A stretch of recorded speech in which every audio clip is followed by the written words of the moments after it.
Nona palestra: Processos de obtenção de aços, suas qualificações, produtos e soluções na construção armada. Vergalhões. Palestrantes: Ricardo Marra Antunes e Maurício Silveira Martins. Esta palestra faz parte do ciclo de atividades organizadas pelas professoras Monique Cordeiro e Fernanda Lins, com o intuito de trazer assuntos interessantes relacionados ao curso de Engenharia Civil. Essa palestra ocorreu no dia 5 de agosto de 2020, às 18 horas. Boa noite a todos, espero que estejam bem. Para aqueles que não me conhecem, meu nome é eu sou a professora Monique Cordeiro, espero que todos estejam bem em casa. Hoje teremos uma nova palestra, a nona, que tem como título Processo de Obtenção de Aços, suas qualificações, produtos e soluções na construção armada, galhões. A palestra será apresentada pelos engenheiros Ricardo Marra, engenheiro consultor técnico da Qualistar, e pelo engenheiro Maurício Silveira, especialista de marketing do concreto armado da Gerdau. Gostaria de chamar a atenção que essa palestra não pode ser gravada e que a gravação dela ou parte sem autorização viola o artigo 46, quarto da Lei 9.610 de 98, que trata dos direitos autorais. As perguntas podem ser feitas via chat e no final serão agrupadas e respondidas. Pedimos também que sejam mantidos os vídeos e os sons desligados, exceto para os palestrantes, é claro, porque para a transmissão e a gravação que geralmente a gente faz para depois divulgação. Agradecemos a presença de todos e esperamos que vocês gostem. Mais uma vez, aqui a participação dos engenheiros Ricardo Mar, do engenheiro Maurício Silveira, pela contribuição e participação das nossas palestras. Quando quiserem, podem começar. Olá, pessoal. Boa noite, tudo bem? Eu sou o Ricardo Marra, muitas vezes mais conhecido por Marra, né? Trabalhei muitos anos no Grupo Gerdau, minha formação é engenharia metalúrgica e é um prazer estar aqui com vocês. Vou fazer uma dobradinha com o Maurício, do Grupo Gerdau, que vai falar para vocês depois a parte de aplicações aí na construção armada do aço. Então, eu trouxe um material que eu entendo que vai ser de interesse, né? Por favor, depois nos passem aí o feedback e algumas informações gerais e algumas informações aí sobre o processo de produção de aço, tá? Nós temos pouco tempo para isso, né? Para poder, então, vou otimizar o tempo aqui e depois qualquer outro tipo de pergunta, qualquer outra consulta pode ser feita independente do tempo, do dia, enfim, estarei deixando aí os contatos com vocês. A primeira informação que eu quero passar para vocês, pessoal, é como estamos com relação à questão da produção mundial de aço. Então, eu trouxe esse gráfico aqui, que é um gráfico evolutivo desde 1950 até o ano passado, 2019, né? Como que essa produção se comportou no mundo inteiro, tá? A fonte é o World Steel, né? Uma entidade reconhecida que gerencia aí os números voltados à siderurgia. E assim, de imediato eu digo a vocês que a nossa produção em 2019 foi 1 bilhão 869 milhões de toneladas de aço, né? Houve um crescimento exponencial aí nos últimos 70 anos, né? A gente começou lá com 189 milhões e o aço, um material tão importante aí para a nossa sociedade, né?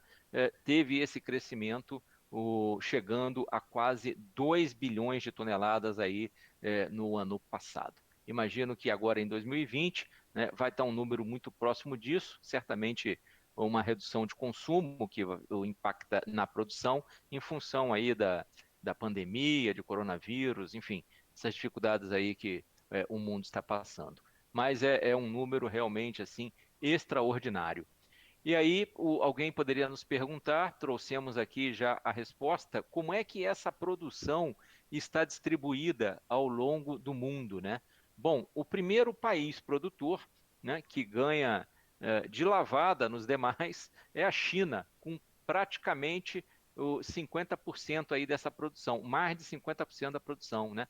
996 milhões de toneladas. Em segundo lugar, vem a Índia, com 111 milhões de toneladas, pessoal. Também um número significativo, porém do primeiro para o segundo há uma distância aqui de quase 10 vezes. Daí vocês veem a importância da China nesse contexto mundial.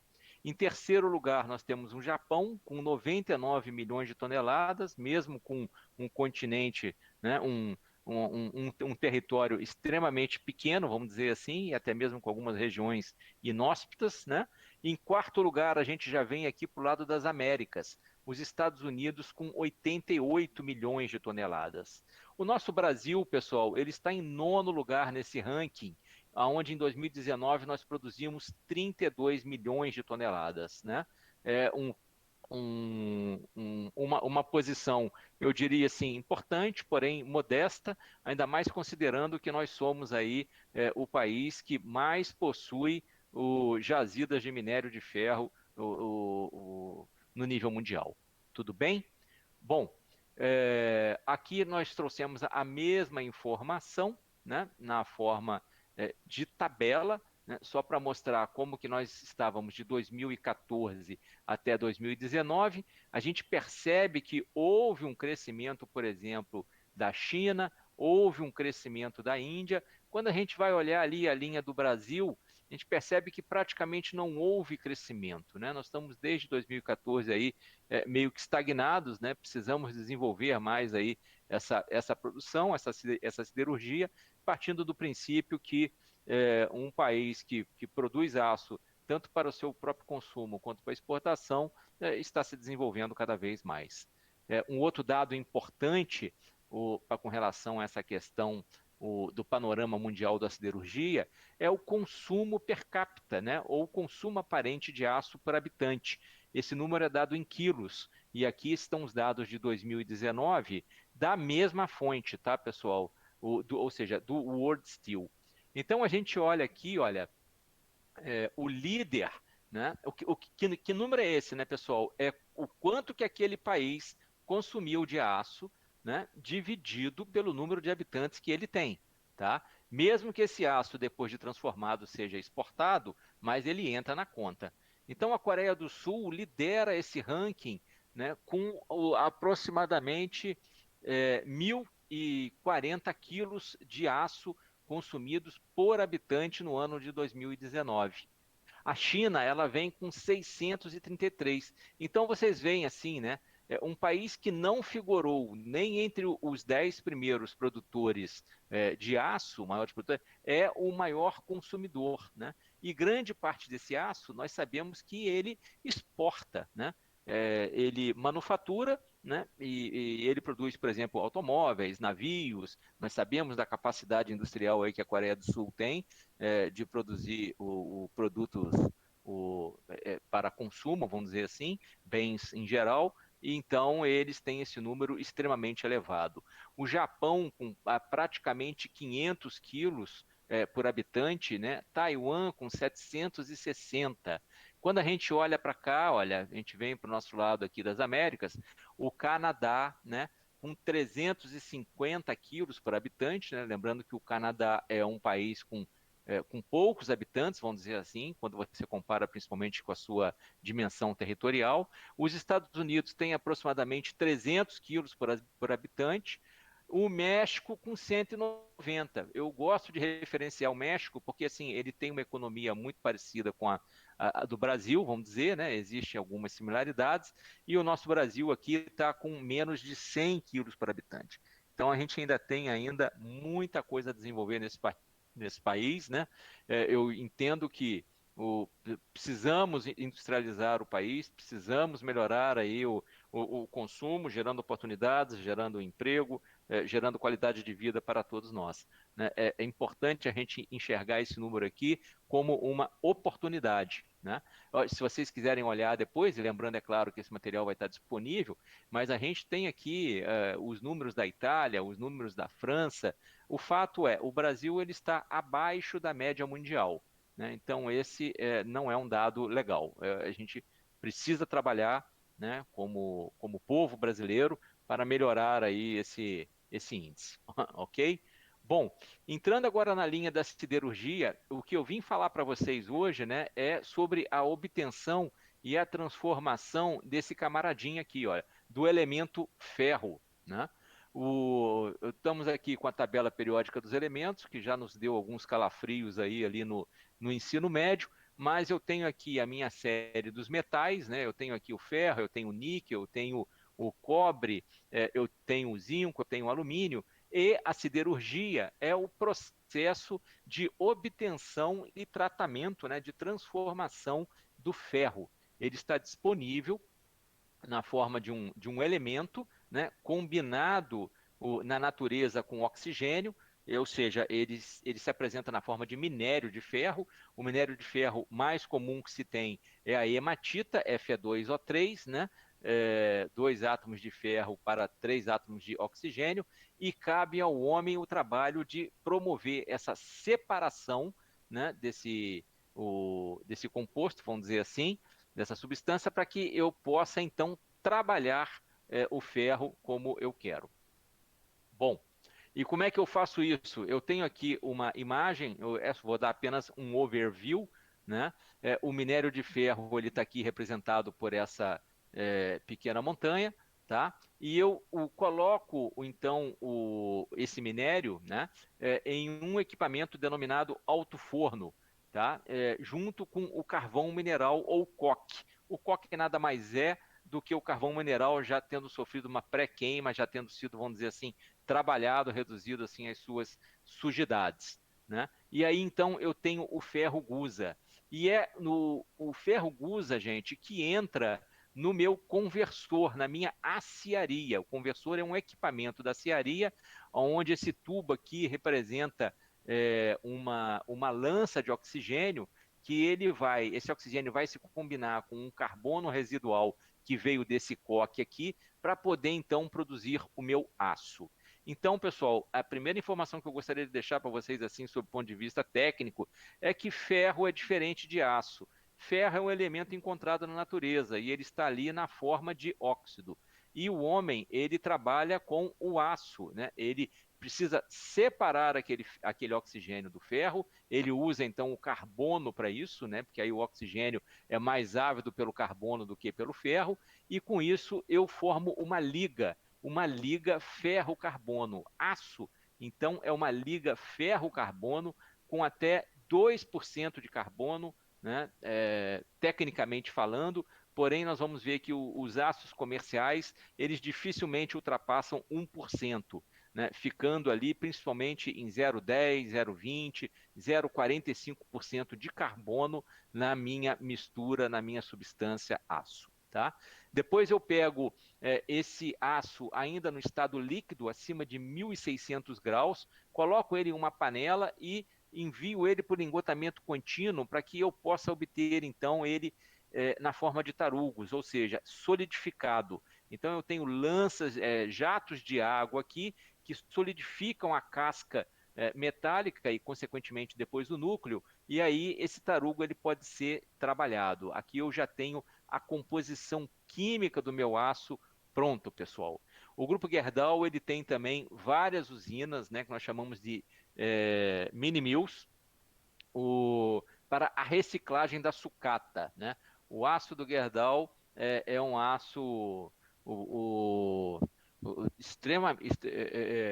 extremamente, vamos dizer assim, não é ambiental, fugiu um pouquinho o termo aqui. Nós temos a aderência total aí a todas as questões ambientais, né? E o bem que nós fazemos, né, nesse processo de reciclagem daquele aço que a comunidade, né, que a sociedade descartou, muitas vezes as pessoas desconhecem essa informação. Tá?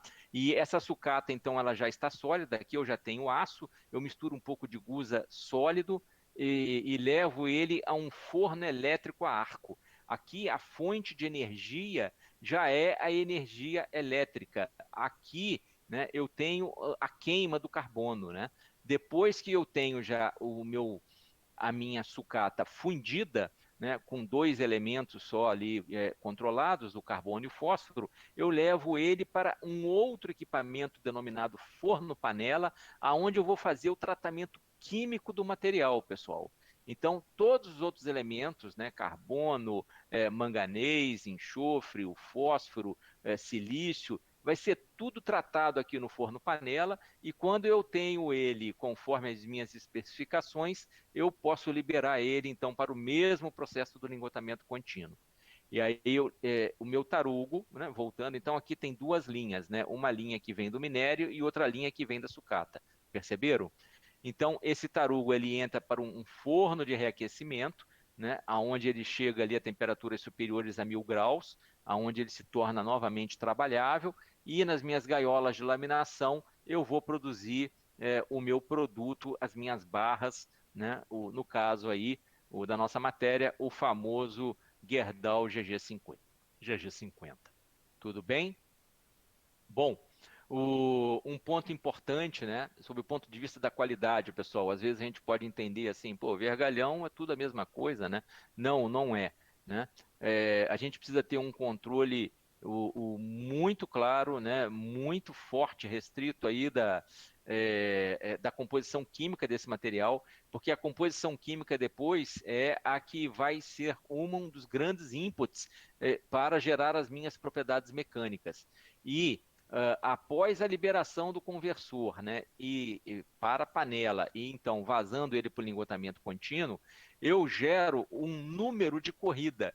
E essa corrida do aço, né, é o que a gente chama de o CPF do aço, né? Eu tenho o controle, né, do que vai acontecer com ele nos processos subsequentes e o que aconteceu com ele até antes dele ter sido laminado, né? Da mesma forma, eu digo aqui ao processo de reciclagem. Tudo bem? E essa corrida, né, ela depois se une à composição química, as informações da composição química, se unem às informações das propriedades mecânicas que são obtidas pós-laminação e geram o que nós chamamos aí de certificado de qualidade. Essa aqui é uma fotografia, né, bem interessante, de um conversor vazando uma corrida para uma panela, tá? Então, nesse momento, ela já recebeu, essa corrida recebeu um número e ela vai ser rastreada até o fim da vida dela. Na verdade, ela pode ser rastreada até a edificação propriamente dita, se o construtor também mantiver ali o book dele, dos materiais em que ele utilizou para a construção, referenciando os vergalhões Gerdau com aquele certificado de qualidade que ele recebeu. Bom, então a gente passou aqui pelo processo de aciaria e no processo de laminação, como eu comentei, né, nós temos aqui um forno de reaquecimento e temos as gaiolas. Essas gaiolas elas são responsáveis por reduzir a seção do tarugo, né, as seções típicas são 13 por 13 centímetros, 16 por 16 centímetros, com uma peça com até 10, 15 metros de comprimento. E eles vão gerar barras, tá, pessoal? Então, assim, são essas barras, né, que têm que ser resfriadas também, por exemplo, em ar tranquilo, porque a velocidade de resfriamento também interfere na propriedade mecânica final, o limite de escoamento, o limite de resistência. Maurício vai comentar um pouquinho para vocês sobre isso. E então, esse controle também tem que ser feito, né? E aí, mais uma vez, é nesse momento que eu, corrida após corrida, né, no lote após lote que a aciaria enviou para a laminação, eu faço os meus ensaios de tração e determino as propriedades mecânicas que constarão lá naquele documento que possui responsabilidade civil, que é o certificado de qualidade. Aqui, olha, tem algumas fotos bem interessantes, né? Eu só ampliei um pouquinho a foto, né? Mais assim é meio lúdico, tá? Mas acho que dá para entender, né? Assim, uma barra passando aqui por entre as gaiolas de laminação. E esse aqui é um detalhe da barra caindo no final do leito, um pequeno segmento, né? Mostrando que ela ainda está rubra, a uma temperatura, como eu falei, aí, superior a 1000 graus. E ela vai sendo penteada, ela vai sendo levada para o lado de cá. O leito está aqui, olha, a macrofoto, vamos dizer assim, a macrovisão está aqui. E aqui, esse pedacinho aqui é um segmento dessa parte vermelhinha aqui, olha, né? Até vindo para cá, até chegando a uma coloração mais cinza. Então, esse resfriamento, ele também é importante nesse processo pós-laminação, para que depois essas barras sejam unidas aqui e cortadas no comprimento comercial de 12 metros, né? Esse leito aqui, ele possui aproximadamente 50 metros de comprimento. Bom, pessoal, daí vem o sistema de classificação de aços, né? O primeiro que eu gostaria de comentar para vocês é o SAI, né? O SAI é a Society of Automotive Engineers, né? Um grupo de pessoas, de engenheiros que se propuseram a normalizar os materiais utilizados, empregados no mercado automotivo, tá? E a classificação de aços que essa turma elaborou foi tão boa que acabou permeando aí ao longo de todo o mundo, tá? É claro que existem algumas variações, mas no geral ela é muito utilizada. E assim, olha, o número é composto por 4 dígitos. Os 2 primeiros indicam a família e o aço a qual pertence. E os 2 últimos representam o percentual de carbono, né? Depois de multiplicado por 100, tá? Então todo mundo já deve ter ouvido falar em 1010, 1020, 1045, né? Vamos dar uma olhada aqui, fazer um flash em cima do que significa isso. Vamos nos ater primeiro aos 2 primeiros números, né? Como ele falou ali, os 2 primeiros indicam o tipo de aço, né? A família a qual esse aço pertence. Toda vez que ela começa com 10, é um aço ao carbono comum. Eu não tive nenhuma outra adição de liga, né? Nenhum outro elemento intencionalmente adicionado em grandes proporções, né, que fizesse ele alterar, vamos dizer assim, a sua propriedade mecânica e aí a sua família aqui no processo de certificação. Quando eu adiciono enxofre, pessoal, para aumentar a usinabilidade, né, esse 10 muda para 11. Isso é só uma convenção, tá? Quando eu adiciono manganês para poder aumentar a resistência, esse aço começa com 15. Quando eu adiciono cromo, ele começa com 51. É simples assim, ninguém precisa decorar isso. Isso aqui é uma coisa mais de metalurgista, né? Nos aços aí voltados para a construção civil, nos vergalhões, eles se encontram basicamente aqui dentro da família do aço ao carbono, né? Os exemplos de aços do grupo Gerdau, 1020, 1045, 1509, 1113, os 2 últimos números indicam o percentual de carbono que esse aço tem. Aqui multiplicou por 100, né? Então eu sei que 20 significa que o carbono desse aço aqui é 0,2%. No 1045 é 0,45%.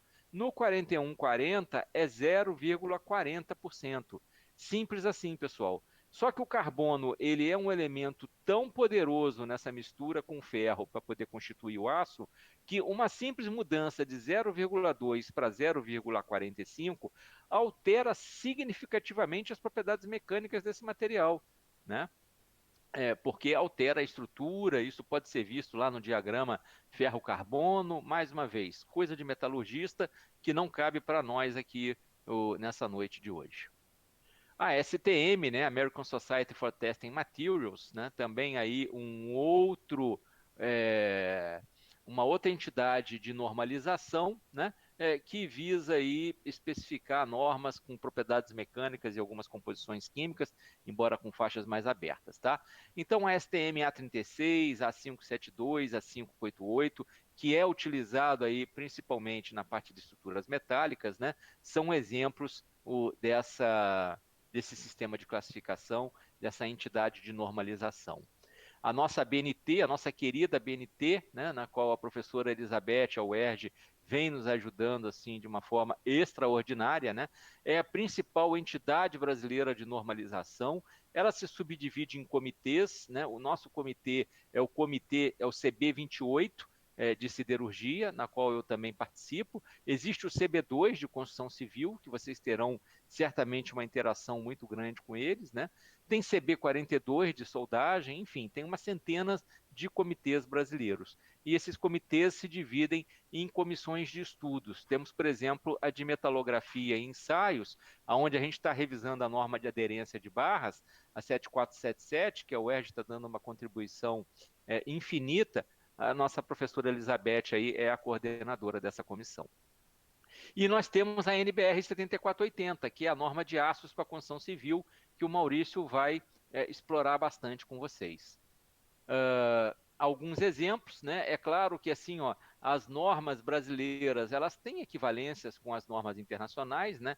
Trouxe aqui o exemplo da STM, né? A36, a 572, a 588, a 992, que tem a ver aqui com os graus da NBR 7007, né? E a mesma forma, a parte do dimensional tem a ver também com a norma de dimensional da BNT. Não precisa ser exatamente igual, né? Claro, cada país possui as suas particularidades, as suas peculiaridades, né?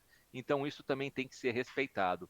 Eu trouxe aqui um exemplo de identificação, não trouxe do vergalhão, porque vocês vão ver isso bastante na do Maurício, mas eu trouxe aqui uma cantoneira, que não deixa de ser também objeto de trabalho de vocês, né?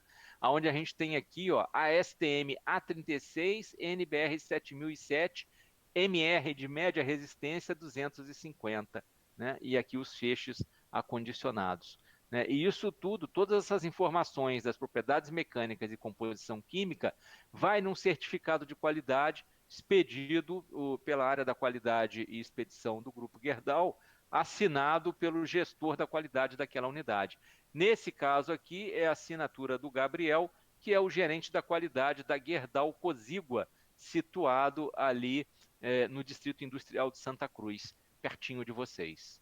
Gente, estamos com 24 minutos aí da minha palestra. Eu queria agradecer a atenção que vocês me concederam, né?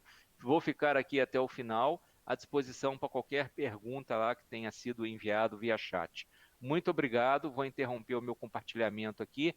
Maurício, agora é com você. Ok, Marra. Pessoal, todos me escutando bem? Estamos sim. Eu vou compartilhar minha tela. Sim, Maurício. Ok. Vou desativar o microfone aqui.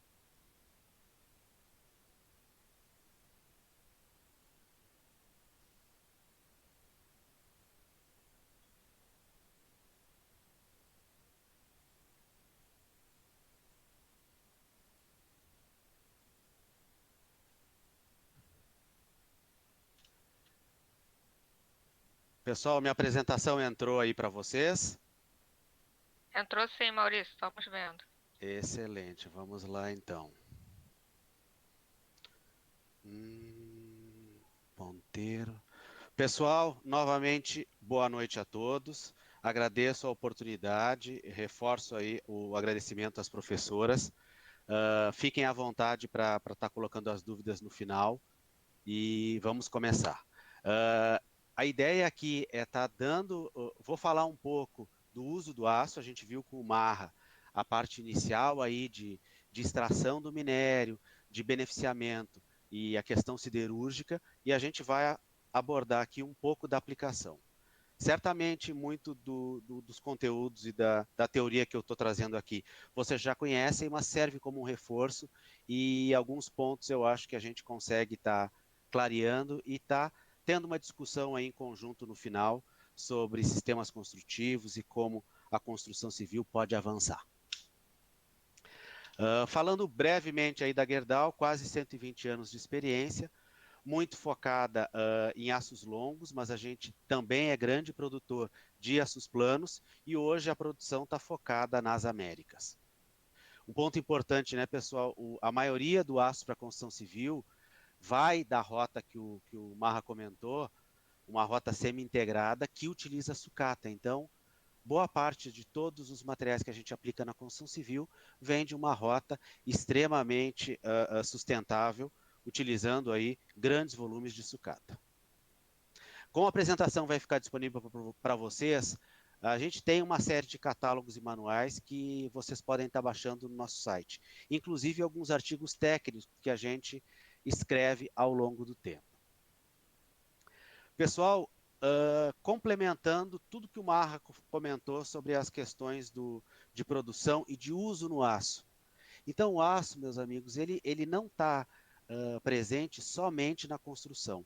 A gente vê que na construção civil, a grande parte, né, mais de 50% de todo o aço que é produzido é aplicado em edificações e obras de infraestrutura. Então, é um grande uso do aço. Mas a gente tem aço em diversas outras aplicações, como embalagens. Então, materiais para embalagens, hoje, importantíssimo aço, parte do segmento automotivo que o Marra comentou, um uso aí de aços especiais, aços mais resistentes, mais finos, toda a parte de transporte, desde metrôs aí e navios, e a parte aí de equipamentos. Todos os equipamentos, como a colheitadeira, por exemplo, tem diversas peças aí em aço. Então, ele é um material que ele tem muita flexibilidade de uso, porque é durável, tem uma resistência elevada e é reciclável em toda a sua aplicação. É uma indústria em constante transformação, por quê, pessoal? Porque, como o Marra comentou, eu posso estar adicionando elementos, eu posso estar produzindo aços diferentes. A gente tem em torno aí de 4.000 ligas hoje no mundo. Então, eu adicionando elementos diferentes, eu consigo propriedades diferentes do aço. Por isso, a versatilidade e como a gente vê uma evolução dos aços que a gente utilizava aí há 50, 60 anos atrás e os aços que nós temos hoje, com mais resistência, mais leves e sempre garantindo aí a sua a reciclabilidade. Vamos falar um pouquinho do nosso mercado, mercado que vocês fazem e farão parte, e a gente faz parte aí como fornecedor, o mercado da construção civil. Pessoal, o Brasil é o maior mercado da América Latina, é um dos maiores, né, mercados pensando em população e em área demográfica. A gente tem aí quase chegando a 210 milhões de habitantes.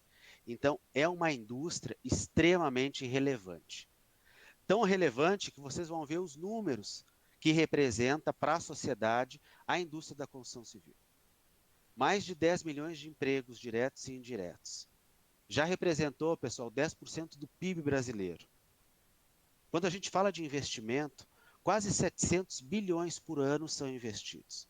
E isso, meus amigos, em obras de infraestrutura e nas obras residenciais e imobiliárias que a gente tem. E paga aí para o governo 180 bilhões em impostos. Então, é uma indústria, a gente vai ver, tem diversas particularidades, é segmentada, é ampla, e mesmo com esses números e com essa geração de valor para o país, é um dos setores aqui, meus amigos, menos desenvolvidos e de menor produtividade no Brasil. Estudos aí que o McKinsey publicou ano passado mostra que a produtividade na construção civil só perde para a pesca. E falando em construção civil, ela é defasada no mundo. Aí, pessoal, vocês imaginem o Brasil comparado com outros países. Em outros países a gente tem uma diversidade de métodos construtivos mais otimizados do que o que a gente usa aqui. E mesmo assim, ainda tem um gap enorme de produtividade esse segmento no mundo todo. Bom, beleza. É um mar de oportunidades. Então, tudo isso, pessoal, que eu comento são dados históricos que a gente está falando e agora a gente vai abordar rapidamente o sistema construtivo. Toda essa ineficiência da cadeia, isso é combustível para a gente, pessoal. Porque são oportunidades que a gente tem para estar desenvolvendo e para estar buscando outras soluções. Vocês estão representando aí a nova geração, vem com uma mentalidade diferente e abertas aí a novidades. Então, isso é importante. A gente se recicla sempre, né? Mas eu tenho 20 e poucos anos de formado, então alguns pontos que eu tenho dificuldade, certamente vocês não vão ter. Então, a gente tem que aproveitar essa vontade e a gente está aqui trazendo uma reflexão de como as coisas foram construídas aqui no Brasil. Então, começamos onde? Começamos na nossa alvenaria, que está presente até hoje. Por que a gente utiliza tanto e por que é tão enraizado na nossa cultura? Porque tem uma influência, pessoal, fortíssima da nossa colonização. A colonização portuguesa e espanhola, ela trabalha muito essa edificação de alvenaria, principalmente para habitação unifamiliar. Então, e aí entra num outro ponto importantíssimo. Em muitos momentos, e a gente espera que futuramente não mais, está muito associado a uma falta de mão de obra qualificada. Então, a falta de estudo, pessoal, geral do nosso país, faz com que métodos construtivos artesanais com uso intensivo de mão de obra sejam importantes para o equilíbrio da economia. Claro que a gente não quer eliminar o trabalho e a posição, mas a gente precisa evoluir, até porque a gente tem um déficit habitacional gigante que a gente vai ter que, ano a ano e etapa a etapa, ir suprindo. Então, eu preciso avançar em produtividade. Então, esse é o primeiro. Claro que ele evoluiu, né, pessoal? Hoje a gente tem a nossa alvenaria com blocos de concreto, em alguns casos blocos vazados, quase uma alvenaria estrutural para edificação unifamiliar. Mas a gente ainda tem o nosso tijolo feito com insumos locais e que tem o seu local de uso e tem a sua aplicação aí fortemente colocada, principalmente quando a gente fala de locais distantes, né, pessoal, de centros urbanos ou do litoral, onde praticamente todas as nossas indústrias estão localizadas. E aí, meus amigos, não há muito tempo atrás, a gente teve uma evolução importante, o primeiro sistema mais industrializado, que é a nossa alvenaria estrutural, hoje ainda muito utilizada, principalmente no segmento de habitação de interesse popular, hoje o Minha Casa Minha Vida. Então é um primeiro passo, por quê? Porque a mão de obra foi, de certa forma, racionalizada e o método construtivo é racionalizado. Então eu tenho uma panelização aí da nossa estrutura e eu consigo estar reduzindo de um lado perda e adicionando produtividade. Então eu consigo estar vencendo alguns desafios e hoje, né, pessoal, é um método construtivo consolidado. A gente teve evolução nos blocos de concreto, aumentos de resistência. Então é um sistema racionalizado e eu coloco aqui como o nosso primeiro passo aí para ter mais produtividade no canteiro. Antes, né, pessoal, da alvenaria estrutural, a gente tem, com o advento do avanço da siderurgia e do cimento, a gente conseguiu estar introduzindo no país o concreto armado. Então, o concreto armado é extremamente difundido. Por quê, né? Porque ele também tem uma flexibilidade de uso muito grande. Eu posso estar utilizando em diversos tipos de obra. Tamanha é a importância, como o Marra comentou, que a NB1, publicada em 1940, é o código que hoje é a 6118. Então, a nossa primeira norma brasileira foi de estruturas de concreto armado. Então, o CB2, que o Marra comentou, um CB extremamente importante, porque tem normas históricas e uma história de sucesso no país, de construções, boa parte de durabilidade. A durabilidade a gente sabe que é um ponto importantíssimo e a gente aborda num outro momento, mas bem executada e com a manutenção adequada, é uma estrutura feita para durar. E aí o que aconteceu, né, pessoal? Precisou avançar mais, principalmente em produtividade, falando na habitação de interesse social. E aí se introduziu no país a parede de concreto. A parede de concreto tinha sido utilizada há uns 20 anos atrás, se eu não me engano, em residências, e nos últimos 10 anos ela se desenvolveu muito no país, principalmente nesse nicho, com algumas particularidades, né, pessoal? Tu conseguiu estar dando velocidade para esse sistema, mexendo na cadeia que atende. Então eu precisei de uma forma de alumínio, eu precisei de chicotes hidráulicos, elétricos, eu precisei kitizar para dar produtividade e eu consigo estar girando e tendo uma obra com menor uso de insumo, menos desperdício e principalmente agilidade. Hoje mesmo eu fui numa obra de parede de concreto. E pessoal, assim, a evolução, eu tinha ido numa obra de parede há uns 6 anos atrás. Hoje, a velocidade dobrou. A desforma é tão rápida que é quase como uma usina de pré-fabricado, por exemplo.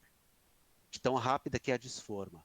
Então, essa kitização e essa forma mais leve fez com que o sistema se difundisse muito.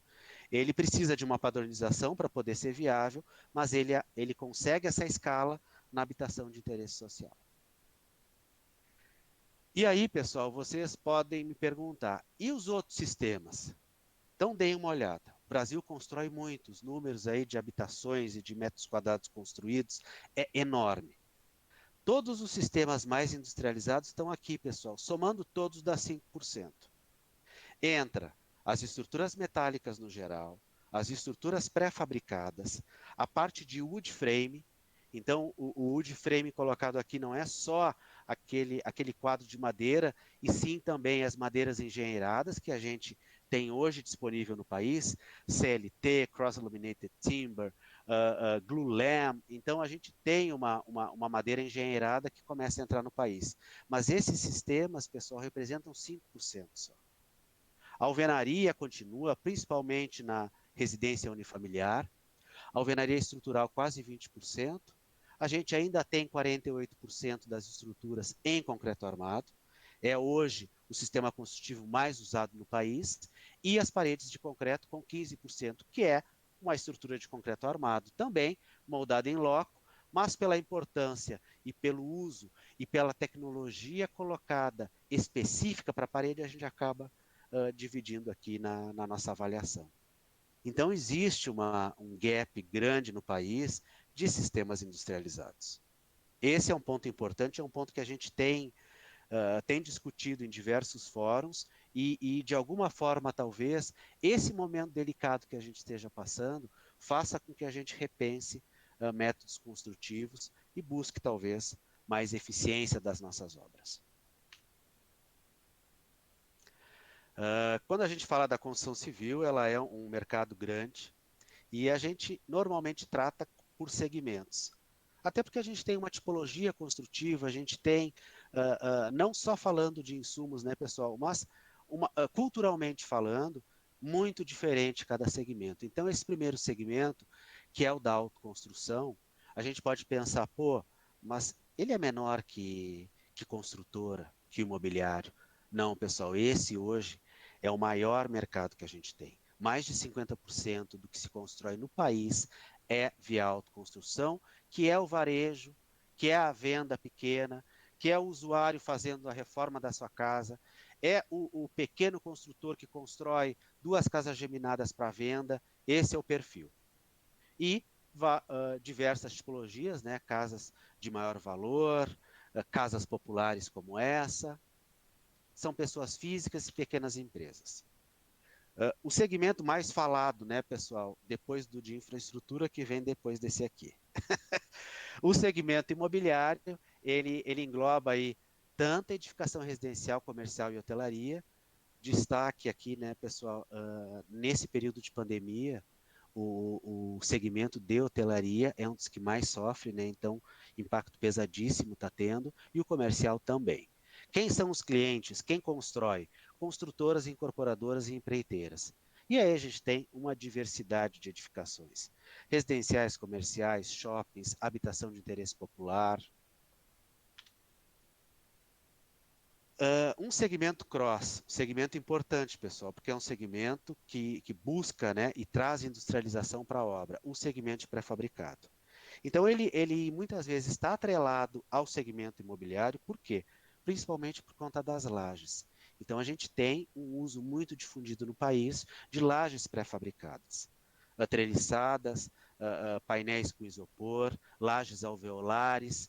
Então, tem uma infinidade. Mas eles produzem também as vigas das nossas pontes e viadutos, a parte de postes também, toda feita com pré-fabricado. Então, é um segmento importante e um segmento que deve crescer com a necessidade de industrializar e de melhorar a qualidade da construção, pessoal. Então, tem a ver com o prazo, sim, mas tem a ver com outras questões, até salubres, do nosso colaborador na obra, na intempérie construindo. Então, isso certamente reduz a qualidade. Ele não está no ambiente propício. Quando eu passo por uma fábrica, eu consigo agregar qualidade, eu consigo agregar equipamentos também para estar produzindo. Então, isso é muito importante para a gente conseguir um avanço não só de produtividade, mas também de qualidade. O terceiro segmento, importantíssimo, né, meus amigos, é o segmento chave do país. Na verdade, é um segmento chave para qualquer país. é o de infraestrutura, hoje o segmento mais depreciado que a gente tem. Nele, os clientes são os mesmos, então são construtoras incorporadoras, construindo normalmente para governos, tanto estaduais como federais, ou em concessões público-privadas que a gente vê avançando no país. Pontes e viadutos, obras de mobilidade urbana, como a gente tem no Rio de Janeiro, em São Paulo, obras de saneamento básico. Então, destaque aqui, né, pessoal, o marco regulatório sendo aprovado, a gente vai ter um avanço nesse setor, que é um setor essencial, né, para o nosso país, e aí obras de arte em geral. Muito bem, como é que estão esses cenários, como é que é o mercado, dividido nesses segmentos que a gente comentou? 52% está na autoconstrução, ou seja, o varejo, 35% atrelado ao segmento imobiliário, sendo que desses, 8% é Minha Casa Minha Vida, e 13% apenas para infraestrutura, pessoal. Então, como eu comentei, a infraestrutura é o segmento mais depreciado hoje no país. É o segmento que a gente acredita que vai ter grandes investimentos, não públicos, porque, meus amigos, vocês sabem que a gente tem grandes dívidas e extrema dificuldade de estar investindo poder público. Mas a gente avançando para concessões público-privadas e buscando dinheiro privado, eu consigo estar avançando em infra. E o segmento imobiliário, claramente com uma tendência de crescimento. A gente teria um ano muito bom, né, pessoal? Se a gente não tivesse sido acometido o mundo todo pelo Covid, mas a gente acredita muito na recuperação do imobiliário, até muito alavancado pelo déficit habitacional que a gente tem. O que eu posso resumir para vocês de desafios e de tendências? Vocês certamente extremamente conectados, então tecnologias de informação e comunicação, o Covid, pessoal, acelerou muito isso. Hoje, algumas construtoras estão conferindo laje usando tablet já. Tu já não tem o fiscal na obra para fazer a conferência. Então, o uso de tecnologia e dados vai ser importantíssimo. A gente tem um desafio, por quê? Porque o setor é tradicional e conservador. Nem o drywall, pessoal. Eu lembro de entrar nos apartamentos e bater na parede. Ó, esse barulho aqui é de parede com drywall, porque uma das paredes aqui do meu apartamento é drywall. Tu batia na parede e dizia, ih, drywall, não quero parede oca. Então existe realmente uma questão de tradicionalismo e conservadorismo. Falta de comprometimento com inovação, todo mundo buscando só sobreviver pelo momento de crise que a gente passava e uma mão de obra sem qualificação. Por isso que vocês têm um desafio enorme aí. Além de nos colocar no outro patamar, pessoal, é fazer com que a gente consiga avançar em qualificação. E aí o que eu vejo de tendências? Construção off-site, como eu comentei, ou seja, tira a tarefa do canteiro e busca produzir de uma forma mais eficiente na fábrica. Pré-fabricados em geral, todos os tipos de frames. Então eu coloquei steel frame, que pode ser uma estrutura metálica pesada ou pode ser uma estrutura metálica com chapa dobrada. Construções adaptadas para qualquer ambiente. Então, um outro ponto, né, pessoal? Uma casa do Nordeste não pode ser igual a uma casa em São Paulo, no Rio, porque a condição climática é diferente, muito menos igual a uma construída no Rio Grande do Sul. Então, eu preciso ter atenção a isso. A norma de desempenho está aí também para a gente buscar um desempenho melhor da edificação. Eu preciso ter noção de transmitância térmica, eu preciso ter noção de isolamento acústico hoje para projetar. Então, isso é importante. Trazer mais qualidade intrínseca do produto. E métodos construtivos sustentáveis. Pessoal, sustentabilidade está sempre atrelada à construção. Por quê? Porque a construção civil é o maior consumidor de insumo do mundo. A indústria que mais consome insumo no mundo é a construção civil. E a que mais desperdiça. Então, falou em sustentabilidade, vai ser atrelado à construção civil. Todos vocês já passaram em obra. Olha a quantidade de caçamba que sai. Eu não tenho mais aterro para colocar, pessoal. Então, a gente precisa mudar um pouco o mindset e a concepção. Desafios grandes, desafios antigos, mas a gente acredita que talvez o momento esteja propício para a gente conseguir avançar. Estrutura de concreto armado. Bem simples aqui, a gente fala muito, infraestrutura e super. Infraestrutura, pessoal, tudo relativo à fundação. Então, eu tenho muitas vezes equipes de obra, uma equipe trata da infraestrutura e outra da super. Então, a infra vai entrar para executar a fundação, seja com radier ou lajão, como falam na obra, sapata corrida, estaqueamento, vigas de baldrame, cintas de amarração. Tudo faz parte da infra. Quando eu saio do solo, eu entro na superestrutura, que pode ser em estrutura de concreto ou pode ter esses mesmos elementos com outros materiais. Madeira, aço, estruturas mistas, híbridas. Então, uma infinidade de tipologias, né, e de opções para a gente estar escolhendo e estar avaliando qual é o melhor material e qual é o melhor sistema construtivo para cada caso. Isso é uma coisa importante, pessoal, e isso vocês vão vivenciar. Tomara que sim, e eu acredito que vão. Avaliar projetos utilizando as diversas tipologias e materiais que a gente tem. Não necessariamente esse prédio tem que ser em alvenaria estrutural. Será que eu não tenho ganho fazendo uma estrutura mista, uma parede, usando um pré-fabricado? Então, essa discussão a gente vai ter que ter. E a gente vai ter que aprender a conceber um projeto melhor.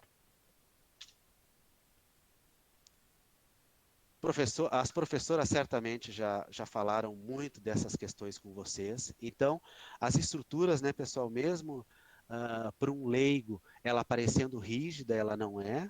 Ela precisa ter flexibilidade e ela sofre diversas ações. As cargas das estruturas não são só as nossas cargas de uso, a carga acidental. Eu tenho carga permanente, o peso da própria estrutura. Eu tenho forças horizontais fortíssimas de vento, quando eu estou falando de um prédio como em Balneário Camboriú, Yacht House, que tem 80 pavimentos, cargas altíssimas que eu preciso estar considerando no cálculo. Eu tenho, em diversas localidades, aqui no Brasil nós não temos carga sísmica, então, extremamente difícil, né, pessoal, para qualquer estrutura resistir. Então, muitas cargas. Chuva, neve, inundação. Por isso que eu preciso por isso que a engenharia civil ela é tão completa de uma certa forma e tão ampla de outra, porque são diversas disciplinas para a gente estar podendo desenvolver um projeto. E falando em estrutura, por que o aço está atrelado ao concreto? Então, existem algumas características que fazem com que esses materiais trabalhem bem juntos. O aço, né, ele tem uma aplicação estrutural boa, por quê? Porque ele é dúctil, resistente e durável. Se eu proteger e se eu utilizar bem, eu consigo garantir a durabilidade. E ele tem ductilidade e resistência por área. Então, essas são características importantes. É resistente a esforços de tração e também a esforço de compressão. Quando a gente fala do concreto, a gente tem diagramas ali e regiões que a gente faz o nosso dimensionamento, os estádios, mas eu preciso desconsiderar ele em diversas ocasiões. Por quê? Porque ele tracionado não opera. O aço não, o aço tem a mesma resistência à tração e à compressão. E existe uma compatibilidade química e física do aço com o concreto. A física, a deformação térmica semelhante, e química, o aço não corrói no ambiente alcalino. Então é um ponto importante. O concreto ficando intacto, ele vai proteger o aço colocado ali. E o concreto armado tem um uso assim muito vasto, porque eu consigo adicionar armadura exatamente aonde eu preciso da resistência à flexão, pensando numa viga. Então, eu consigo estar armando exatamente onde eu necessito. E esses dois materiais em conjunto fazem com que a gente consiga vencer vãos grandes, com que a gente consiga ter pontes e edifícios em concreto armado de até 80 pavimentos, como vai ser inaugurado brevemente aí em Balneário Camboriú. E aí, considerando as questões de tensão, pessoal, para vocês terem uma noção de uma ordem de grandeza. Quando eu falo do concreto, eu tenho aí 30 MPa a compressão, e quando eu falo de tração, eu tenho 3. A madeira tem a mesma resistência, uma madeira engenheirada, pessoal. 20 MPa na compressão e 20 na tração. E o aço tem 500 MPa se for um aço CA50, tanto na compressão quanto na tração. Existem outros materiais? Sim. Muitas pesquisas, pessoal, e muitos materiais sendo aplicados em alguns casos específicos. Existe vergalhão, por exemplo, de fibra de vidro. Ele tem seu uso validado e viabilizado? Sim, mas ele não resiste à tração e à compressão. Então, existem sempre alguns cuidados que a gente tem. Existe pesquisa e hoje a gente tem uma... Existe até vergalhão de basalto, pessoal. Eu não sabia, mas basalto é a pedra mais abundante no mundo. Então, estão trabalhando o vergalhão de basalto. Vão ter materiais alternativos, certamente. Mas essa característica de utilidade, resistência e durabilidade faz com que o aço permeie nos nossos usos e nas nossas estruturas bem. E aí, falando de aço para construção civil. Essa pergunta eu nem vou fazer, pessoal, porque vocês me dão aula disso aqui. Então, o significado de CA é uma abreviatura aí de concreto armado, então especifica um aço apto para aplicação em concreto armado, e 50, 60 e 25 são os patamares de escoamento aí, as resistências características que a gente vai utilizar para o cálculo. Como o Marra comentou, até pelo risco, né, a segurança pessoal do usuário e pela importância da qualidade do material, o vergalhão possui uma certificação compulsória modelo 5, que é a mais rígida. Então, para eu estar colocando o material na prateleira para venda, eu preciso ter rígidos controles de qualidade, como bem o Marra comentou. Então, extremamente importante. Ao longo do tempo, o material foi mudando, né, pessoal? Hoje a gente tem nervuras altas para garantir uma boa aderência. Todo o material CA50 e o 60 também, mesmo passando por uma conformação a frio depois, como o Marra comentou, eles são advindos de laminação a quente.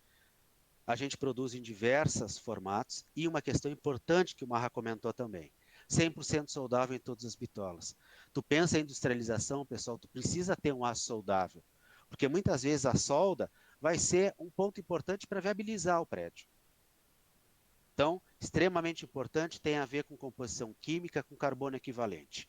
E as bitolas até 40 milímetros. Pessoal, vocês já viram 40 é grosso para dedéu. Uso, claro que é pontual, mas eu tenho 40 onde? Eu tenho até em torre eólica.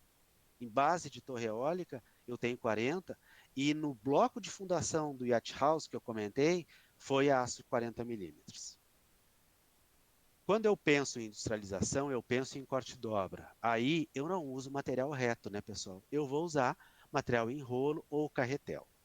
Então, carretel é uma solução que a gente tem, as nossas fábricas de corte e dobra usam, traz produtividade e agrega aí questões importantes de qualidade como endireitamento nas peças cortadas e dobradas. Aplicação, pessoal, são as mais diversas possíveis, né?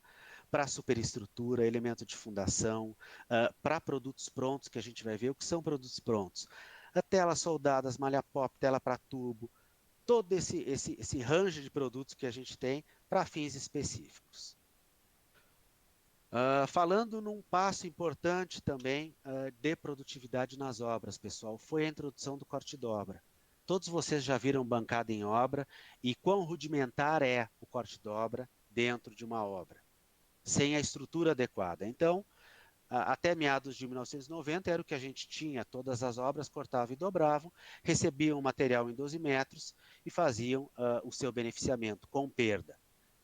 A partir de 1990, começaram a serem implementadas aqui no país fábricas centrais de corte e dobra, que com equipamentos de alta produtividade e precisão conseguem estar atendendo às obras. Para vocês terem uma ideia da dimensão da fábrica, essa aqui é a nossa fábrica de corte e dobra em Suape. Então, olhem o tamanho do equipamento. Esse equipamento aqui, pessoal, ele puxa de rolo e corta e dobra até 20 milímetros. Então, e um outro ponto importante, usando pino de norma. Então, esse é um outro ponto também, que é um dos diferenciais do corte e dobra. São equipamentos que eu regulo o pino, eu tenho, na maior parte deles, dobras automáticas, e eu consigo estar garantindo a qualidade da estrutura. Pessoal, a qualidade da armação está 100% a ver com durabilidade. Eu preciso garantir cobrimento, eu preciso garantir a armadura no seu local adequado, para que eu consiga ter uma peça e um elemento durável. Então, passando rapidamente aí nas questões de produtividade, um ganho grande. Qualidade e precisão das peças, pessoal, essa é a dobra que a gente tem em obra. A dobra no prego, como a gente chama. Então, pessoal, a gente não enxerga, mas aqui, ó, se eu uso um pino não certo, pequeno, eu tenho uma deficiência aqui no aço. E vai existir microfissuras aqui. Para eu garantir que o esforço siga pelo gancho e vá para a barra principal, eu tenho que garantir a utilização do pino adequado. Então, isso é importantíssimo. Perda, né, pessoal? A gente não enxerga a perda, mas a perda está intrínseca dentro. Muitas vezes tu faz um reforço de uma verga e contra-verga, que eu podia usar os 6,3 milímetros, mas sobrou um 16. Uso 16. Sobrou meia, uso meia. Então tem muita perda. Redução de capital de giro, eu não preciso ter estoque de barra reta na obra, né, pessoal? Eu posso receber pavimento a pavimento. Questão de organização, sem dúvida nenhuma. E um outro ponto importante, sustentabilidade. Por quê? Porque eu tenho muita sobra de aço na obra. A barra vem em 12 metros. Eu tenho um pilar de 3,75. Como é que eu faço? A barra. Então eu preciso ter um corte que vai gerar uma perda que eu, boa parte, não vou conseguir estar utilizando. Então, tu reduz a geração de resíduo recebendo pronto. E a segurança dos colaboradores, isso a gente já comentou. É insalubre, sem EPI, certamente, sem equipamento adequado. Pode fazer em obra, pessoal, mas não precisa ser uma bancada assim. Não precisa ser um corte num equipamento tão rudimentar. Então, isso traz também a segurança para o colaborador, para o nosso ferreiro da obra. Um outro passo de evolução, eu posso receber, por exemplo, a fundação armada, pessoal. Então, eu soldo todos os estribos em fábrica e eu entrego o tubulão, a estaca armada, pronta para aplicação. O início da obra é o ponto mais importante. Eu estou montando canteiro, eu não tenho toda a minha estrutura e eu preciso estar executando a fundação. Então, essa é uma tendência e é uma tecnologia aí que a gente consegue estar aplicando e entregando uma peça pronta para uso. Não é plug and play porque a gente vai ter etapa de concretagem, claro, mas facilita bastante nesse início. Essas estacas aqui foram utilizadas por uma base de torre eólica, as torres estão aqui, ó. Falando em produtividade também, em buscar trazer produtos com valor agregado, pessoal, mas não o valor do produto, e sim uma solução e um ganho de produtividade na obra. Então a gente entra com a tela soldada. Então a tela soldada, eu posso ter, hoje a gente fabrica, pessoal, eu já fabriquei tela de 16 milímetros para uso em laje de metrô. Mas o convencional das telas, as nossas Q, ERT, principalmente a Q, são produzidas em CA60 até 5 milímetros, a maior parte. Painéis de 2,45 por 6 e a POP um pouco menor. Tem um ganho, pessoal, um ganho de qualidade na laje e um ganho de produtividade. Por quê? Pessoal, é só fazer a conta. Eu tenho 35 barras num sentido e 35 no outro. Olha a quantidade de nó que eu tenho que amarrar. Olha a marcação do espaçamento que eu preciso garantir. Então a tela traz agilidade, traz segurança e uma economia grande aí de mão de obra. Pisos armados, o Rodoanel tem piso armado, a gente tem pisos armados em diversos pavilhões. É uma forma de garantir, principalmente com carga pontual elevada. Então eu uso uma série de soluções. Eu uso um concreto autoadensável e eu vou utilizar uma armadura e barras de transferência para estar fazendo a conexão de um piso com o outro, e concreto com uma capa de aço, uma malha, uma tela, que vai evitar aí a fissuração superior desse piso. Outra grande aplicação, parede de concreto. Então, todas as armaduras da parede, pessoal, a armadura sendo dupla ou simples, tá? Então, a gente sabe que quando passa de 15 andares, normalmente tu vai precisar de armadura dupla, mas o nosso TR+4, que é muito usado, é armadura simples, ou seja, uma camada só. E usa também para o radier ou nosso lajão. Tela para tubo, não precisa de explicação, é uma tela utilizada aí para os nossos tubos, então a gente deve ter um fomento aí às empresas, aos fabricantes de tubo por conta do marco regulatório, e é uma solução aí para grandes diâmetros, né, pessoal? Diâmetros menores, hoje a gente tem o PAD, que substituiu muito bem qualquer outro tipo de tubo, mas tubo de drenagem grande ainda são em concreto.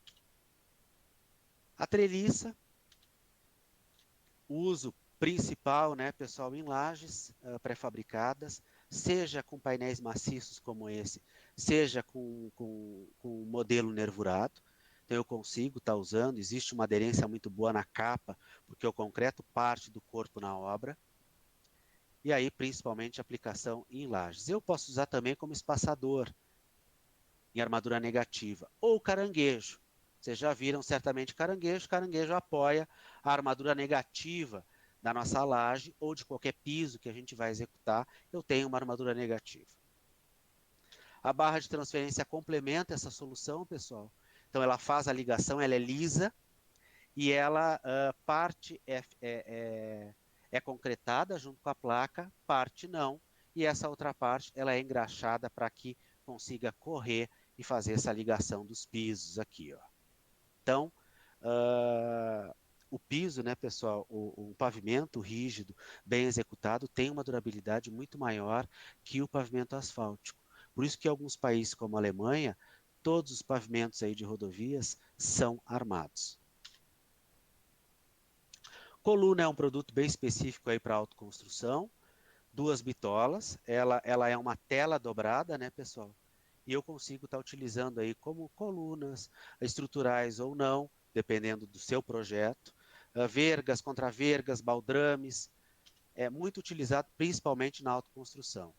E para amarrar a estrutura, o arame recosido. Existem outras alternativas aí, pessoal, de amarração, mas principalmente estruturas pesadas ou armações grandes, a indicação melhor é o arame recosido. Então eu consigo estar posicionando e garantindo que durante a concretagem a gente tenha a nossa armadura colocada na posição certa e que permaneça ali. Então, o arame recosido precisa ter o quê? Maleabilidade, né, pessoal? Arame duro, tu pega lá e quebra. Então, tu precisa ter maleabilidade e resistência, porque ele precisa garantir aí o posicionamento da armadura. Pessoal, era isso.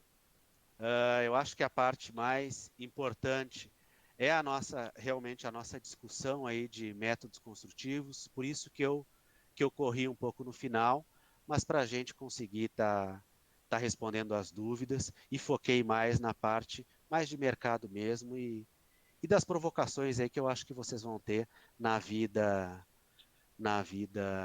de trabalho de vocês mesmo. Maurício, Ricardo, gostaria de agradecer a palestra de vocês, foi muito enriquecedora, trouxe vários números e dados muito importantes para todos nós que trabalhamos nessa parte de engenharia civil. Eu vou passar a palavra agora para a professora Fernanda, que ela vai levar a parte das perguntas para poder abrir essa discussão. Lembrando que quem queira fazer perguntas ainda pode fazer pelo chat, e aí ela vai levando essa questão. Obrigada mais uma vez pela participação. A gente que agradece, professora. Gostaria também de agradecer ao Ricardo e ao Maurício aqui pelas apresentações. Eu ainda quando não tenho aqui perguntas no chat, eu recebi aqui perguntas pelo WhatsApp. Vocês em algum momento comentaram sobre que a empresa também trabalha com em pesquisa e na concepção de artigos, né, nessa parte de inovação, né? E aí, uma dúvida é sobre assim, o que está no foco agora, assim, em relação à pesquisa, assim, vocês sabem dizer assim, qual seria? Sim, a gente tem hoje um foco muito grande em desenvolvimento. Então, o Marra comentou um pouco, a indústria automotiva, ela historicamente busca sempre soluções diferentes, novos aços mais resistentes. E hoje a gente tem um núcleo de pesquisa aqui no Brasil, a gente tem uma equipe pesquisando em Manchester, muito focada no grafeno. Então, Fernanda, respondendo à pergunta do colega, sistemas construtivos, sustentabilidade, ou seja, materiais sustentáveis, mais resistentes, e essa parte de materiais substitutos também. O grafeno pode conferir propriedades importantes para o aço. Então, a gente está estudando lá na Universidade de Manchester o grafeno. Basicamente, esses 3 pontos aí, eu acho. O Maurício, com a sua permissão, só lembrando, né, a Gerdau possui uma usina em Ouro Branco, antiga Açuminas, né? Hoje é Gerdau Ouro Branco. E lá nós produzimos aí os perfis laminados para estruturas metálicas em geral, com grandes dimensões, né? E tem também a linha de BQ, que é a bobina a quente, e ainda a chapa grossa. E nós temos um centro de pesquisas lá, né, dezenas de profissionais, né, que buscam essa otimização dos aços aí que você comentou, né? O mercado quer cada vez mais aços com maior resistência, né, de forma a poder ter perfis, seções mais esbeltas, e aí com isso reduzir o custo da construção. E lembrando também que você também comentou isso, mas só reforçando, o Grupo Gerdau também tem um outro braço, né, que atende fundamentalmente aí a indústria automotiva, né, que é a Gerdau Aços Especiais, e com fábrica, né, no Rio Grande do Sul, em Charqueadas, com fábrica em Pindamonhangaba, e também há muito estudo, há muita pesquisa voltada para o desenvolvimento de novos aços nessas usinas, nessas áreas aí também. Tá certo. Obrigada pelas respostas. A gente tem uma pergunta aqui no chat. O Lucas, ele pergunta, ele gostaria de saber quanto à durabilidade dos diferentes sistemas construtivos. Qual tem maior vida útil? É uma pergunta importante. A durabilidade, né, o ciclo de vida da estrutura hoje está muito em alta mesmo. E é difícil precisar, viu? Qual é o nome do colega? É o Lucas. Lucas. É difícil precisar, Lucas, mas assim, o que que a gente hoje tem, né, de informação? Que a estrutura ela precisa ser bem executada. Eu consigo estar estimando, por exemplo, a vida útil da estrutura, considerando a qualidade de insumos que eu coloco ali e como eu calculei. Só que isso não garante 100%, porque eu preciso do quê? De manutenção. Então, se eu tiver a manutenção da estrutura, eu consigo alongar a vida útil dela. Vou te dar um exemplo que pode fazer sentido para ti. Eu tenho pontes na Europa que a vida útil estimada é de 100 anos. Eles constroem com concretos de altíssima resistência e qualidade e usam vergalhões de aço inoxidável para garantir que não vá ter corrosão no período de 100 anos. Então, existem hoje alguns algoritmos que eu consigo colocar, considerando o cobrimento que eu uso, o material, a classe do concreto e as características, quanto que esse material vai durar. Para a estrutura metálica, a mesma coisa.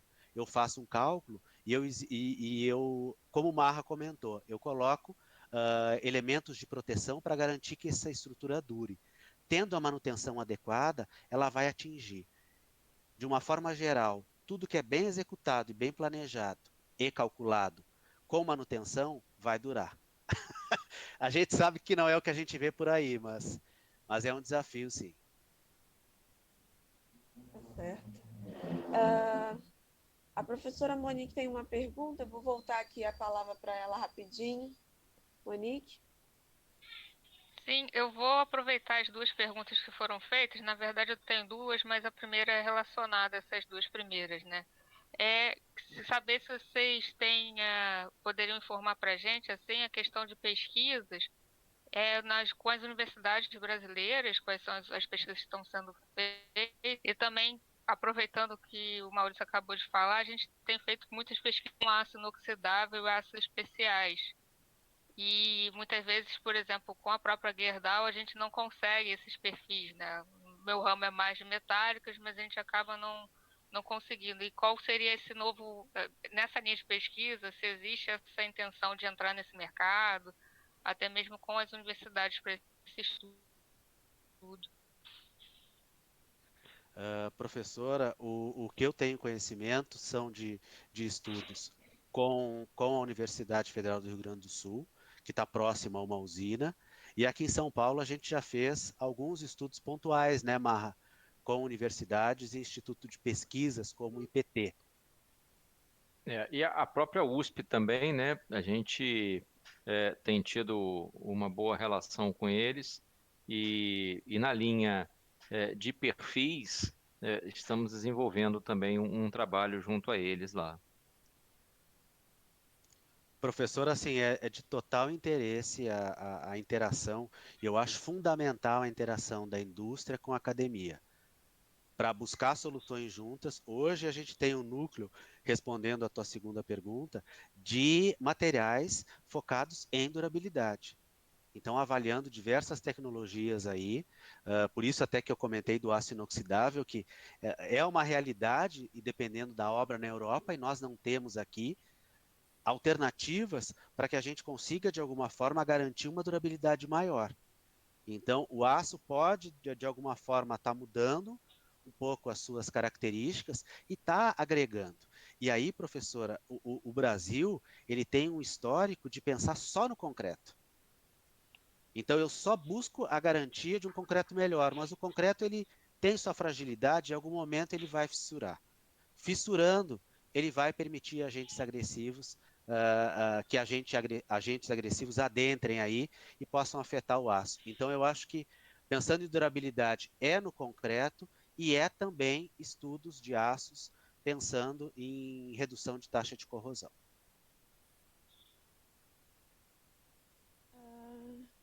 Só um minuto. O Jonathan, aqui no chat, ele gostaria de saber os motivos no qual ainda dependemos tanto do concreto nas nossas estruturas. Seria custo, capacidade de mão de obra ou algum outro motivo? Jonathan, assim, boa pergunta. O que acontece, né, meu amigo? A gente não tem a cultura da estrutura em aço, é verdade. A gente vê fora do país muito forte estruturas mistas. Então, a gente vê prédios aí de cento e poucos andares com um núcleo rígido de concreto armado e estruturas secundárias aí em aço. A gente não vê tanto estruturas em aço, mas não é por uma deficiência. São que às vezes, a adequação das indústrias, meu amigo, para garantir que eu tenha competitividade. E eu não posso comparar custo a custo, porque, por exemplo, uma estrutura de concreto armado em loco tem um prazo de 24 meses. Se eu passo para o pré-fabricado, eu posso ter um prazo de 12. Então, eu preciso fazer a conta também com o que eu estou agregando também de tempo, redução de tempo e de qualidade. Mas, realmente, a gente carece aí de mais edificações e estruturas em aço. E complementando, meu amigo, eu acho que os dois materiais trabalham muito bem juntos. Então, eu preciso estar tirando o melhor do aço e em algumas estruturas, o melhor pode ser o concreto também, mas eu preciso levar em consideração as duas. E quando a gente concebe projeto aqui no Brasil, a gente só leva em consideração a estrutura de concreto. E mesmo assim, muitas vezes restrita. Eu não consigo também estar buscando alternativas como pré-fabricar uma parte, modularizar para eu ter ganho. Eu estava olhando agora aqui, pessoal, antes de entrar, um projeto de presídio na Inglaterra. Ele é pré-fabricado com 5 peças só. Essas 5 peças se repetem e montam a quantidade de celas que tu precisa. Ou de hospitais, né? Nesse caso, era um presídio, mas poderia ser também outra estrutura. Então, eu acho que tem muita oportunidade e a gente mudar um pouco a forma da gente abordar e avaliar os projetos. Certo. Acho que é bem isso mesmo que você falou. É uma questão de mudar, né, a nossa visão, né, outras formas, né? Você abrir a mente e pensar em inovações e pensar no diferente. Acho que a Monique tem mais uma outra pergunta aqui para você, ou para vocês, né, Monique? Falando um pouquinho também de pesquisa, a gente também tem focado muito nessa parte de mistas, né? Estruturas mistas, por conta de utilizar o melhor dos dois materiais, como o Maurício acabou de explicar, né? Não é nenhum nem outro, os dois em conjunto. Mas aí a minha pergunta está um pouco em relação à barra de transição de pisos, que o Maurício falou um pouco na apresentação. Realmente era uma das grandes dificuldades na hora de fazer projetos de pisos, na minha fase de pisos, de projetos, era porque não é uma coisa muito regulamentada, né? Vem pela experiência de projetos anteriores. E aí eu queria saber se a Gerdau tem algum manual, alguma coisa que explique nesse sentido para ajudar nesses projetos. A gente tem um manual de piso, professora. A gente pode até disponibilizar aqui depois no grupo. Fala de boas práticas. Na época, né, que foi desenvolvido, faz algum tempinho, mas se buscou a melhor prática na Europa. Porque na Europa a gente tinha o uso muito difundido dos pisos armados e se buscou as melhores práticas para se colocar. Mas a tua colocação é certíssima, porque não tem norma, não tem também norma de produto e a aplicação vai muito da experiência do projetista mesmo. Mesmo não tendo norma, eu acho que a gente, e aí a gente pode também, como fabricante, academias e associações, a gente ter manuais de boas práticas também.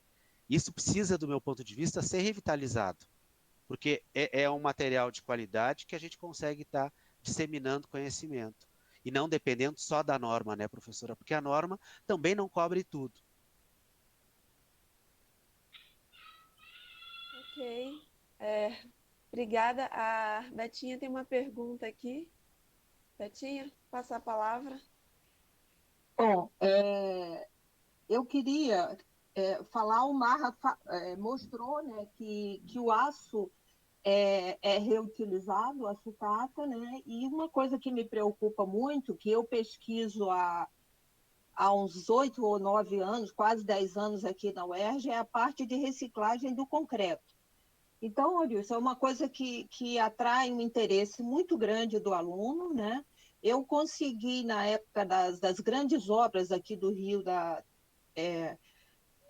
vamos dizer assim, da Copa e depois eu consegui uma parceria até com a Aldebrecht, né, para as obras próximas, e eu conseguia fazer reciclagem da parte que era demolida ali perto ali da UERJ, algumas obras que estavam sendo feitas. E é uma coisa que eu acho que a gente tem que pensar muito nisso. A gente não pode simplesmente, olha, como é que eu faço para que eu possa reaproveitar? E a gente já viu, baseado em pesquisa, como eu falei para você, tenho quase 10 anos, que eu posso utilizar. E o concreto é estrutural. Então, eu refiz laje, viga e laje nevurada, tudo, e tudo funciona. Piso em concreto, tudo isso eu já montei e já foi utilizado em algum lugar. Então, assim, como a gente pode incentivar isso? É exatamente para que isso seja uma coisa que se use realmente no Brasil. Né? A Alemanha, isso aí é bem comum. Alguns países são realmente, né, pioneiros em relação à reutilização, inclusive do concreto, né?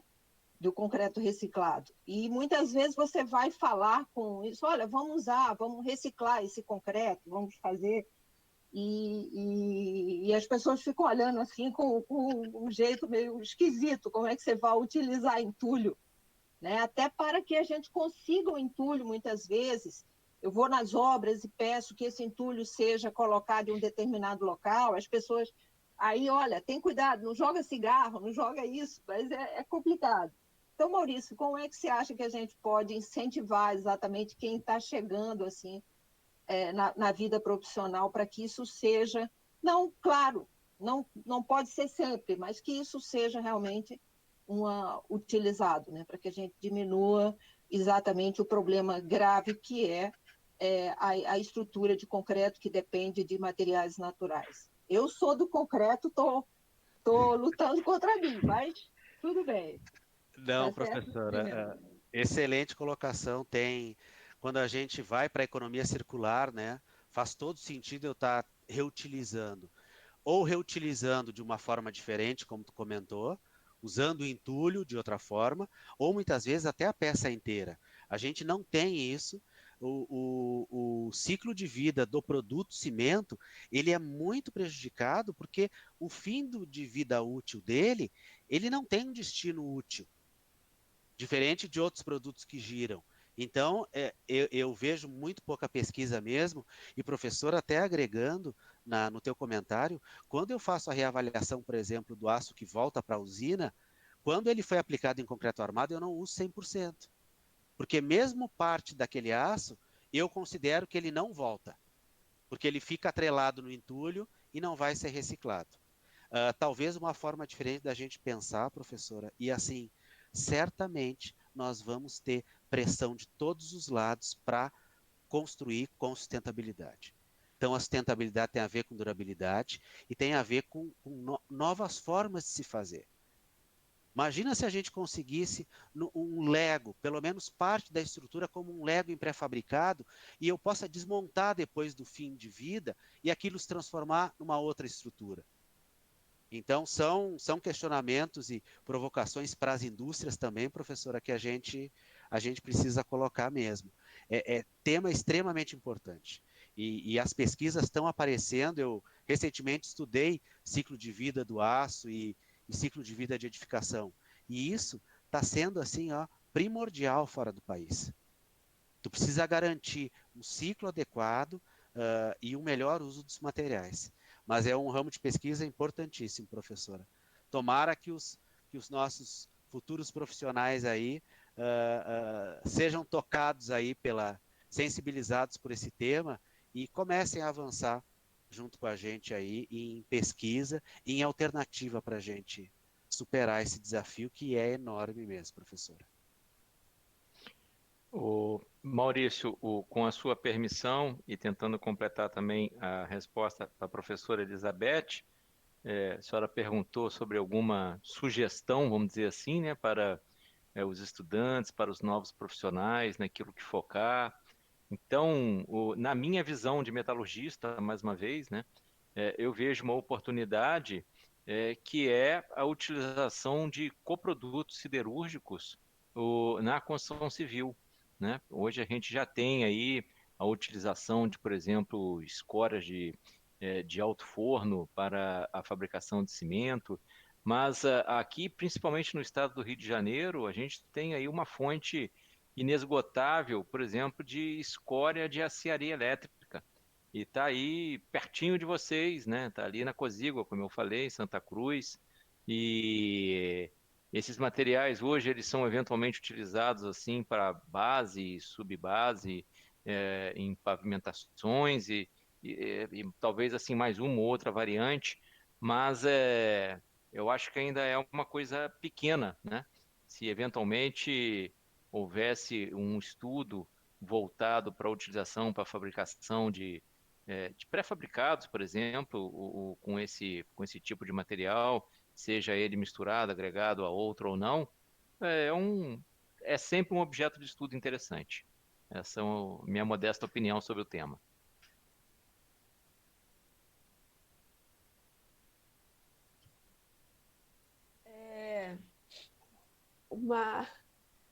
É uma, não é nem muito uma pergunta, né? Mas pela experiência de vocês, que vocês acham assim que pode ser um incentivo, né, para os alunos, que a gente está agora num período assim tão difícil, tão complicado.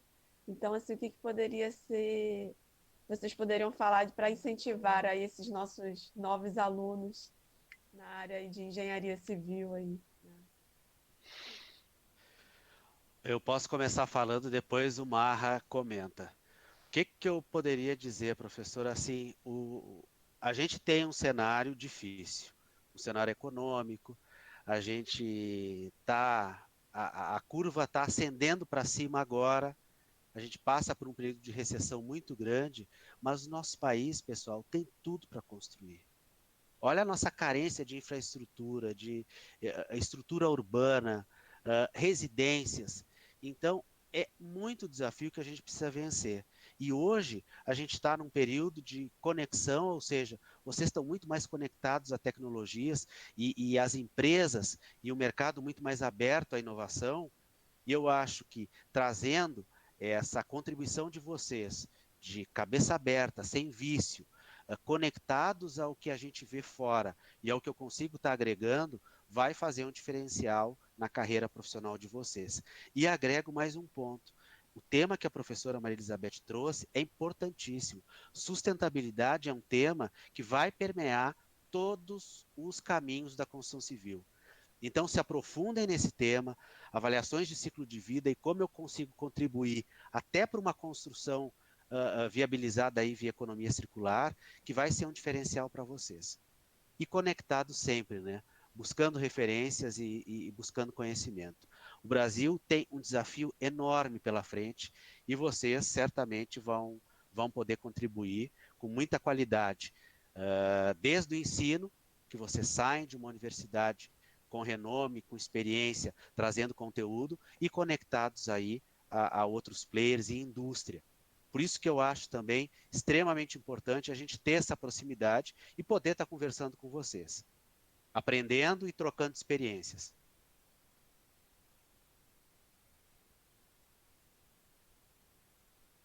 Ricardo, você quer falar alguma coisa? Certa vez eu ouvi um ponto muito interessante, assim, né? Uma colocação muito interessante, assim, que de todas as engenharias que nós temos, né?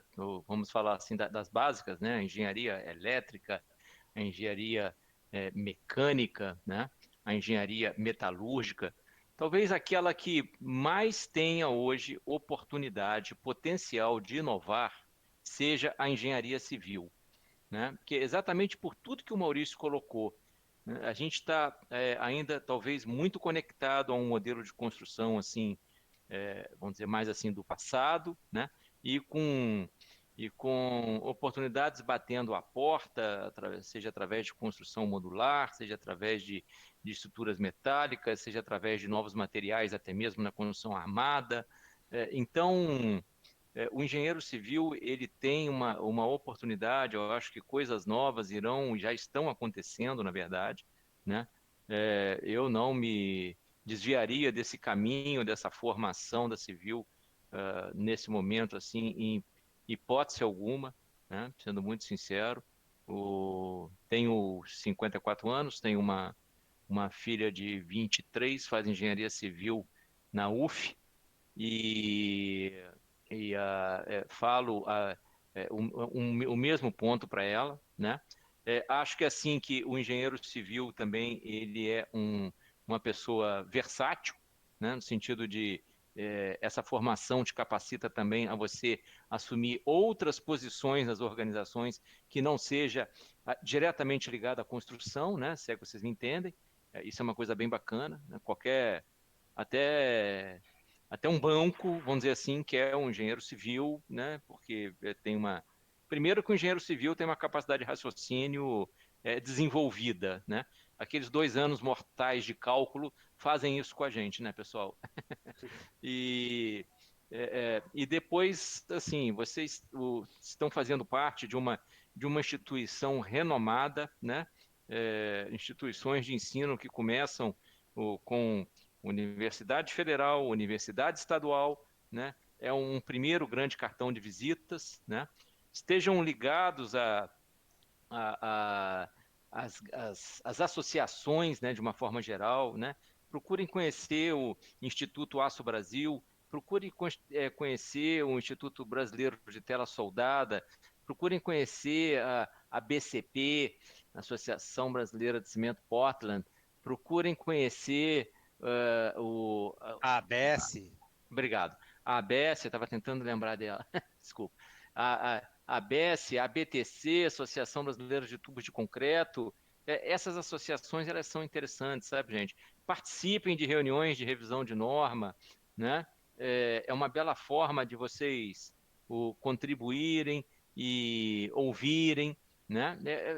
Mesmo que fiquem ali apenas como ouvintes, né? A maioria das reuniões de norma, a totalidade das reuniões de norma hoje estão sendo feitas de via remota, né? Não tem reunião presencial. Imagino que não vai ter mais até o final do ano. Então, assim, procurem conhecer o calendário dessas normas via a BNT, o site da BNT, abnt.org.br. Né? A professora Elizabeth está aí do lado, pode ajudar nesse sentido. Então, é isso, né? São pequenas dicas que a gente tem aqui, assim, para falar rapidamente, tá? Ótimas dicas. Então, acho que fecha aqui essa palestra assim com uma motivação, né, para os alunos aí, e com ideias, né? Vocês deram aí várias ideias, boas ideias, ideias novas aí para eles introduzirem na vida deles. Eu vou fechar então aqui, vou agradecer, não tenho mais perguntas no chat, acho que a professora Monique também não, então vou agradecer a presença de vocês, agradecer a Beth por ter trazido, obrigada Maurício, obrigada Ricardo. A gente que agradece, viu? Até uma, Agradecemos. até uma próxima. Uma boa noite aí a todos. Em nome do Grupo Gerdau, muito obrigado, né, por nos abrirem esse espaço, poder passar essas informações, poder divulgar o nome da nossa empresa, né? Nos sentimos realmente honrados com essa oportunidade. Muito obrigado, professora Elizabeth, né, por ter construído esse momento junto agora às nossas novas colegas professoras, e estamos ávidos que nos procurem aí para a gente discutir projetos, né, desenvolvimentos, né, Maurício? Como ele Sim. colocou, como ele ratificou, o Grupo Gerdau é muito aberto a isso e está ávido a realizar desenvolvimentos e projetos com o meio acadêmico, né? Vamos trazer esses desenvolvimentos aqui para o nosso Rio de Janeiro, pessoal, tá? Trabalhei por mais de 25 anos ali na Cozigua, eu sempre busquei alguns desenvolvimentos ali como gerente da qualidade, e acho que a gente consegue fazer isso aí com a UERJ, que já está nos ajudando na parte das normas ali, né? Mais uma vez. Tá bom? Tchau, gente. Obrigado. Obrigada. Tchau, obrigada, Maurício e Ricardo. Tchau, obrigado, pessoal. Qualquer dúvida, fiquem à vontade, viu? Pode pedir para os alunos nos entrarem em contato, a gente passa o material. Professora Maria Elizabeth, muito obrigado pela oportunidade. E professoras Monique e Fernanda, obrigado. Obrigada, Tchau, então, tchau. Amarra e Maurício, eu agradeço aí, e eu espero que a gente tenha... Bom, nós temos outros encontros aí na norma, mas aqui na UERJ, né? Vamos dizer assim, na UERJ, tá bom? Então, agradeço aí a presença, né? E a todos os alunos também, espero que tenham aproveitado, né? E a Monique e a Fernanda que organizam e fazem isso tudo aí, que também, né? Trabalham com a parte de aço, com a parte de coisa, então é interessante. Boa noite a todos e mais uma vez agradeço a presença de todos. Obrigada. Até mais. Obrigado. Obrigada. Obrigada. Boa noite. Tchau. Boa noite. Boa noite. Então vamos encerrar aqui a palestra. A gente pode fechar aqui a sessão. Muito obrigada.